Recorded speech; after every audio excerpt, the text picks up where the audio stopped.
নিঃস্ব অবস্থায় কি দোয়া করতে পারেন একজন মানুষ, এই দোয়াটা শিখে নেন, ইনশাআল্লাহ আপনার জীবনের সমস্ত সংকট কেটে যাবে ইনশাআল্লাহ। আমি নিজেও এই দোয়াটা বেশি বেশি করার চেষ্টা করি।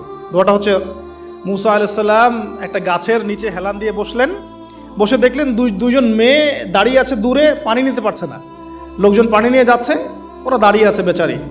মুসা আলাইহিস সালাম গিয়ে বললেন, কি সমস্যা আপনাদের? এটা নিয়ে আপনারা আবার মেয়েদের সাথে কথা বলার চেষ্টা করেন না, ঠিক আছে? তো মাহারাম গায়রা মাহারাম মেনে চলে। তারা বললেন যে আমাদের বাবা অনেক বৃদ্ধ মানুষ, আমরা পানি নিতে পারি না যতক্ষণ না আমাদের কম পানি নিয়ে চলে যায়। মুসা আলাইহিস সালাম তো একটু বললাম না, ফিজিক্যালি খুব স্ট্রং ছিলেন, থাকে না বডি বিল্ডার, সামনে গিয়ে কথা বলে সরো পানি নিতে দাও, তখন মানুষ একটু মূল্যায়ন করে না।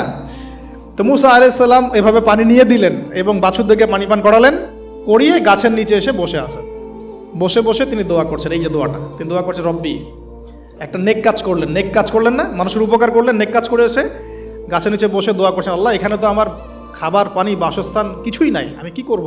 রব্বি ইন্নি লিমা আনজালতা ইলাইয়া মিন খায়রিন ফাকির, রব্বি ইন্নি লিমা আনজালতা ইলাইয়া মিন খায়রিন ফাকির। আবার বলেন, রব্বি ইন্নি লিমা আনজালতা ইলাইয়া মিন খায়রিন ফাকির। অর্থ হচ্ছে, হে আল্লাহ, তুমি তোমার পক্ষ থেকে আমার উপরে যে নেয়ামতগুলো দিবে, আমি এর জন্য ফকির হয়ে বসে আছি।